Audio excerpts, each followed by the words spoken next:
அண்ணே 2 புரோட்டா சால்னா கொடுங்க. புரோட்டா எவ்வளோண்ணா? தம்பி புரோட்டா 20 ரூபாப்பா. அப்போ சால்னா ஃப்ரீயாண்ணா? சால்னா ஃப்ரீ தான். சால்னா ஃப்ரீயா? அப்போ 10 சால்னா பாக்கெட் கொடுங்க, புரோட்டா வேண்டாம். அப்படிலாம் கொடுக்க மாட்டேன் தம்பி. ஏன் கொடுக்க மாட்டீங்க? நீங்க தானே சால்னா ஃப்ரீன்னு சொன்னீங்க. புரோட்டா வாங்கி சாப்பிட்றவங்களுக்கு மட்டும் தான் கொடுப்போம், சும்மாலாம் கொடுக்க மாட்டோம். அப்போ புரோட்டா ஃப்ரீயா கொடுங்க. இப்பவே கண்ணை கட்டுது. தம்பி இது புரோட்டா கடையே இல்லப்பா, அப்ப என்ன கடை?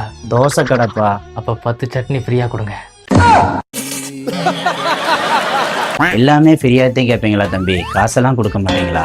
கொடுக்க மாட்டேன். ஏன்? ஏன்னா என்கிட்ட காசு இல்ல. டேய் தம்பி எங்கடா போன இன்ன வரைக்கும்? உன்னை எங்கடா தேடுறது? ஏன்னா இவனை தெரியுமா உங்களுக்கு? அண்ணே ஏன் என் தம்பி தானே, ஏதோ தப்பு பண்ணிட்டேன் நானே. அண்ணே அப்படியே தப்பே பண்ணியிருந்தானே மன்னிச்சுக்காங்கண்ணே. என் தம்பி ஒரு பைத்தியம், வீட்டுல கட்டி போட்டு வச்சிருந்தானே, அதை வந்துட்டானே வீட்டுக்குள்ளேயே.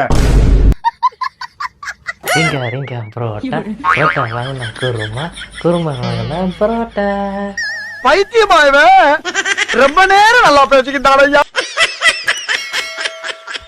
ஒண்ணுமே இல்ல.